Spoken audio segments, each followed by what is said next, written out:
जीवन में जब भी हमारे समक्ष संकट आता है तो हमारे पास दो मार्ग होते हैं। पहला मार्ग भयभीत हो जाना, दूसरा मार्ग साहस के साथ उसका सामना करना। दोनों का मंतव्य एक ही है, लक्ष्य एक ही है, आत्म सुरक्षा, जीवन रक्षा। किंतु भय को दुर्बल माना जाता है और साहस को आपका बल माना जाता है। कारण यह है कि भय एक केवल एक प्रतिक्रिया है, वही साहस ये एक निश्चय, एक प्रतिबद्धता है। और साहस के साथ यदि संकट का सामना आप करोगे तो हो सकता है उस संकट का सदा सदा के लिए आप दमन कर दो। क्योंकि संकट जब आता है सर्वप्रथम हमारा द्वंद्व होता है यहां मन। उस संकट का सामना हम यहां करते हैं। यदि इस हृदय को, इस मन को साहसी आप बना दो तो इसमें कभी भय नहीं आएगा और उस संकट का सामना करना सरल होगा, विजय प्राप्त करना सरल होगा। इसलिए निश्चित रूप से साहस अधिक श्रेष्ठ है। जीवन में जब भी कोई संकट आए तो साहस के साथ उसका सामना कीजिए और मेरे साथ प्रेम से कहिए राधे राधे। एक गैया और एक बछड़े में कैसा संबंध होता है। एक गैया अपने बछड़े को पुकार लगाती है और बछड़ा सहस्त्र गैयाओं में से अपनी माता का स्वर पहचान लेता है और अपनी माता से आके लिपट जाता है। अब कुछ ऐसा ही संबंध है आपके कर्मों का और आपके कर्म फल का भी। आप जो कर्म करेंगे, आपके कर्म आपके कर्म फल को पुकार लगाएंगे और आपका कर्म फल कहीं ना कहीं से आपको ढूंढते ढूंढते आके आपसे लिपट जाएगा। तो उचित तो यही होगा कि आप सत्कर्म करें, क्योंकि एक बार भले ही ईश्वर आपको आपकी भूल के लिए क्षमा कर दे, आपके कर्म नहीं करेंगे।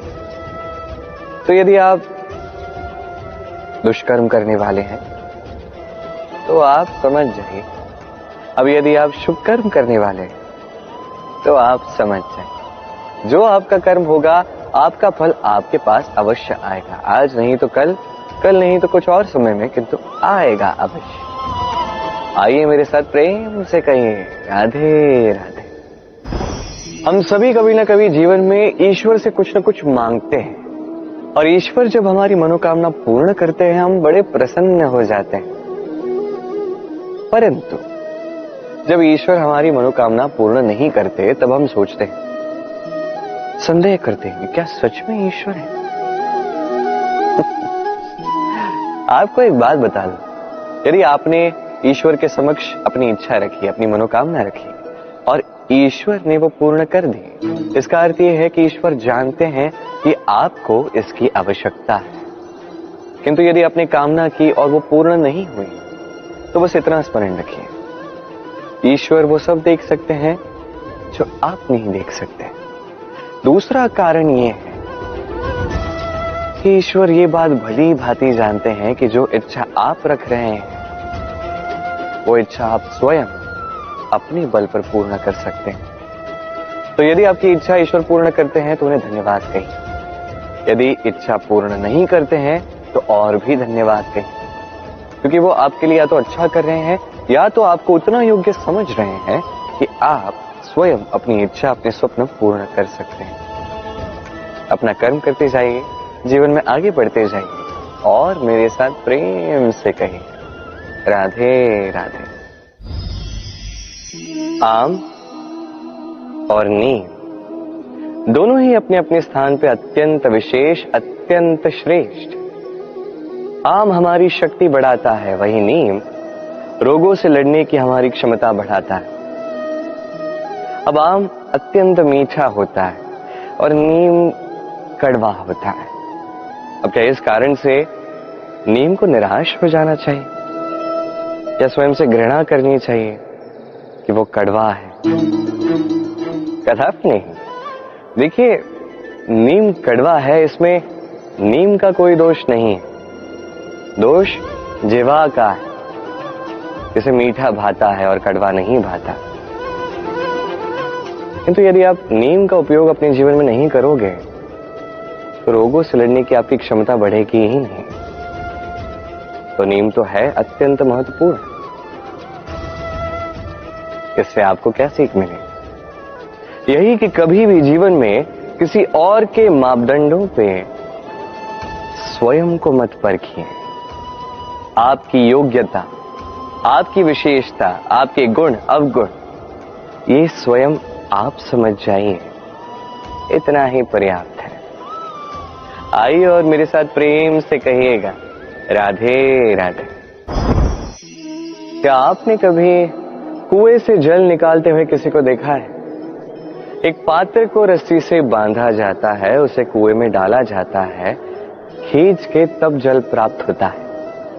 सरल सी बात है, परंतु कभी ये सोच के देखिए, कुएं में पात्र डालने के पश्चात यदि पात्र सीधा ही रहे तो वो जल में प्रवेश कर ही नहीं सकता। ना जल उस पात्र में प्रवेश कर सकता है, उस पात्र को झुकना पड़ता है, तब जाके जल उसमें प्रवेश करता है, तब जाके खींच के आपकी प्यास बुझती है।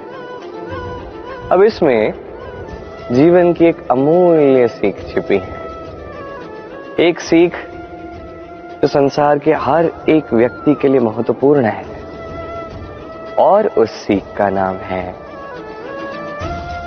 विनम्रता। संसार में हर एक व्यक्ति को विनम्र होना चाहिए। आप स्वयं को विनम्र बना दीजिए, आपको बड़ों का आशीर्वाद भी प्राप्त होगा, सफलता का साथ भी प्राप्त होगा। आप विनम्र नहीं, कुछ भी टिकेगा नहीं। तो विनम्र रहिए और मेरे साथ प्रेम से कहिएगा, राधे राधे। कभी आपने सोचा है कि वो क्या है जो आपको आगे बढ़ने से रोकता है? जैसे कि आप मार्ग से चल रहे हैं, पांव में मोच आपको आगे बढ़ने से रोकती है। वैसे ही जीवन में छोटी सोच आपको आगे बढ़ने से रोकती। देखिए, यदि एक चाक है जो टूटी हुई है, वो आपको मिट्टी के पात्र नहीं बनने देते। उसी प्रकार किसी से ईर्ष्या करना आपको महान नहीं बनने देता। मैं ऊंचा हूं और वो नीचा है, ये विचार कभी आपको ऊंचे उठने नहीं देता। मन से सारे विकार, ईर्ष्या, मोह, लोभ, लालच सब निकाल फेंकिए। इस सोच को बड़ा कीजिए, सकारात्मकता लाई और पूर्ण समर्पण से कर्म करते जाइए। महानता और सफलता दोनों आपके कदम चूमेंगे। तो आइए और मेरे साथ प्रेम से कहिएगा, राधे राधे। जीवन में जब भी हम किसी ऐसे मार्ग पर चलना चाहते हैं जिस पर कांटे हैं, छोटे कंकड़ हैं जो चुभ सकते हैं, तो हम क्या करते हैं? हम पादुकाएं पहनते हैं और तत्पश्चात हम बड़ी सरलता से उस मार्ग से चल के जा सकते हैं। किंतु यदि पादुका और पांव के बीच कोई छोटा सा कंकड़ आके फंस जाए तो हम कोमल से कोमल मार्ग को भी नहीं पार कर सकते। कुछ समझे आप?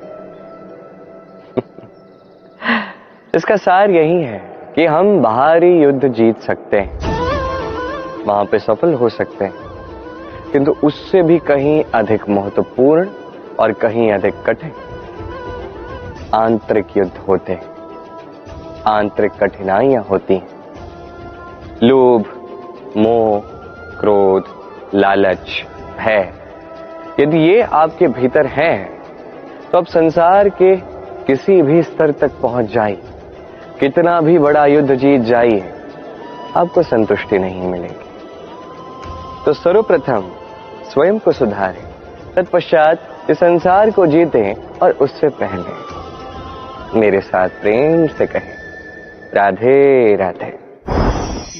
कभी कभी हम किसी कार्य को आरंभ करने के विषय में सोचते हैं, फिर और सोचते हैं, फिर और सोचते हैं, सोचते ही रह जाते हैं। देखिए, ये अनुचित नहीं कि हम किसी कार्य को आरंभ करने से पूर्व उसके विषय में सोच विचार करें, उसे समझें, ठीक है, किंतु सारा समय इसी में व्यर्थ करना उचित नहीं है। यदि आपने अधिक समय लगा दिया तो समय आपसे रुष्ट अवश्य होगा, और क्यों ना हो, आप समय को नष्ट कर रहे हैं, ये उचित नहीं। देखिए, निश्चित रूप से सोच विचार कीजिए, आकलन कीजिए, पूर्ण रूप से कीजिए, किंतु ये भी स्मरण रहे कि उस उचित समय में आपको कर्म आरंभ करना है। सोचते ही रहोगे तो कर्म आरंभ नहीं कर पाओगे। और ये समय अत्यंत बलवान है। इसका सम्मान करोगे तो ये आपका साथ देगा, नहीं करोगे नहीं देगा। आइए इस समय का सम्मान करें और मेरे साथ प्रेम से कहें, राधे राधे।